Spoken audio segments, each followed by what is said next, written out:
নমস্কার বন্ধুরা, chef Shrabani daily vlog চ্যানেলের পক্ষ থেকে সবাইকে স্বাগত জানিয়ে আজ আপনাদের সাথে শেয়ার করতে চলেছি কিভাবে গ্যাসের চুলায় সহজেই মুড়ি ভাজা যায়। আপনারা প্রথম থেকে পুরো ভিডিওটা শেষ পর্যন্ত দেখতে থাকুন।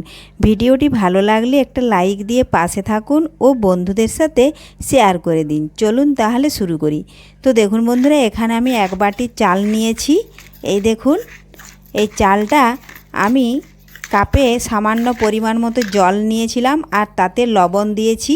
আর দেখুন, এই লবণ জলটা এখন চালের গায়ে অল্প অল্প করে এই চামচটার সাহায্যে দেখুন মাখিয়ে নেব। এই দেখুন এইভাবে মাখিয়ে নিচ্ছি।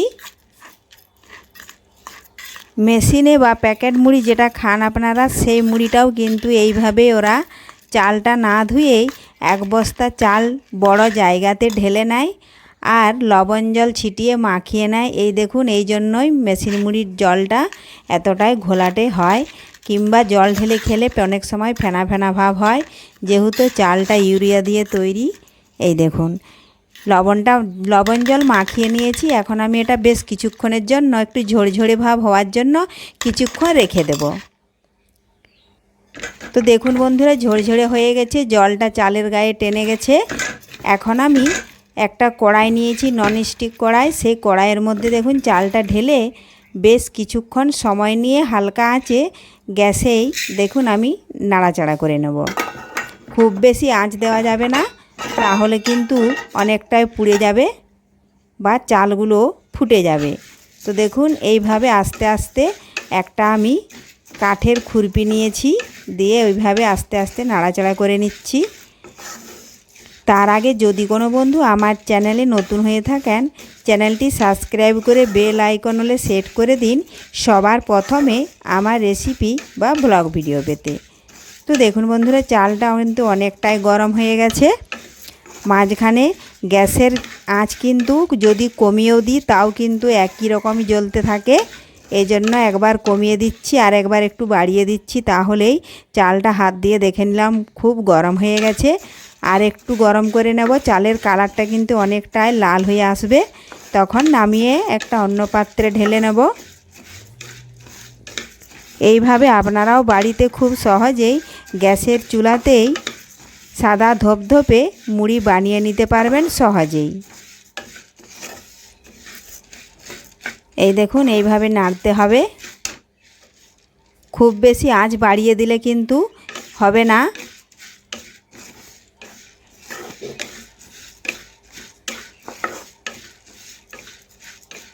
এই দেখুন এভাবে বেশ কিছুক্ষণ সময় নিয়ে নাড়ছি। তো দেখুন বন্ধুরা, চালের কালার কিন্তু চেঞ্জ হয়ে গেছে। এই দেখুন চালটা হয়ে গেছে।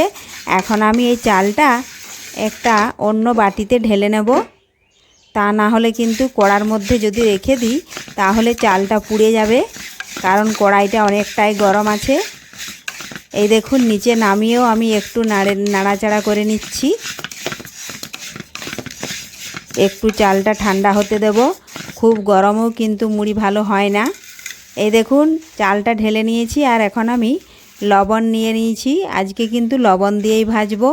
অন্যদিন আমি মাটির উনুনে কাঠের জালে বালিতে মুড়ি ভাজি। আজকে কিন্তু দেখুন লবণ নিয়েছি এখানে 250 গ্রাম। 250 থেকে 500 গ্রাম লবণ নিলেই হবে, কারণ আমার এখানে কম চাল আছে। লবণটা বেশ ভালোভাবে গরম করে নেব। দেখুন বন্ধুরা, এখন গ্যাসের আঁচটা আমি বাড়িয়ে দিয়েছি, কারণ লবণটা কিন্তু খুব ভালোভাবে হাই হিটে রাখতে হবে। আর দেখুন গরম হয়ে গেছে, আমি কিন্তু কিছুটা চাল দিয়ে দিয়েছি। আর এইভাবে নাড়াচাড়া করতে করতে দেখুন চালগুলো ফুটে আসবে। এই দেখুন এইভাবে নাড়তে হবে। এই দেখুন বেশ কিছুক্ষণ এই হাতাটা দিয়েই আমি নাড়ছি। আপনারা পারলে কুচি দিয়েও নাড়তে পারেন। তো দেখুন আমি কুচি না দিয়ে এই হাতাটা দিয়েই নাড়ছি। দেখুন মুড়িগুলো ফুটে উঠছে। মুড়িগুলো যখনই ফোটা হয়ে যাবে, দেখুন আমি একটা থালা নিয়েছি, তার উপরে একটা চালনি নিয়েছি। ওই চালনিতে নিয়ে দেখুন প্রথমে ঢেলে নিলাম, আবার এই কড়ার মধ্যে দেখুন এইভাবে নাড়াচাড়া করে নিলাম। দেখুন মুড়িগুলো ওপরে রয়ে গেছে, বালিটা কিন্তু নিচে পড়ে গেছে।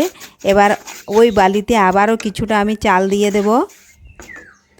এইভাবে সমস্ত চালগুলো কিন্তু আমি ভেজে নেব। এই দেখুন আবারও চাল দিয়ে দিয়েছি, দিয়ে আবারও একই রকমভাবে নাড়াচাড়া করতে হবে, তাহলে কিন্তু মুড়িগুলো খুব সহজেই ফুটে উঠবে। খুবই সহজ গ্যাসের চুলায় মুড়ি ভাজা, একবার দেখলে আপনারাও বাড়িতে যে কেউ বানিয়ে নিতে পারবেন। এই দেখুন এইভাবে নাড়তে নাড়তে দেখুন চালগুলো আবারও ফুটে আসবে। তো দেখুন বন্ধুরা, সমস্ত চালগুলোই দেখুন ফুটতে শুরু করেছে। আর যখনই ফুটতে শুরু করবে তখনই কিন্তু এইভাবে নাড়তে হবে, বন্ধ করা চলবে না, তাহলে কিন্তু মুড়িগুলো লাল হয়ে যাবে, পুড়ে যেতে পারে। এই দেখুন এইভাবে সমস্ত মুড়িগুলো ভেজে নেব। আর ভাজা হয়ে গেলে আবারও একই রকমভাবে দেখুন আমি ওই চালনিটাতে ঢেলে দেব। ঢেলে নিয়ে একটু নাড়াচাড়া করলে মুড়িগুলো ওপরে রয়ে যাবে আর লবণটা নিচে গলে যাবে। এই দেখুন সমস্ত মুড়িগুলো যতক্ষণ না ফুটছে ততক্ষণ নাড়াচাড়া করে নিতে হবে। দেখুন মুড়িগুলো আমি একটা বাটিতে কুড়িয়ে নিয়েছি, কত সুন্দর হয়েছে দেখুন। ভিডিওটি ভালো লাগলে লাইক শেয়ার কমেন্ট করতে অবশ্যই ভুলবেন না বন্ধুরা। ফিরে আসছি আবারও পরের ভিডিওতে। ধন্যবাদ।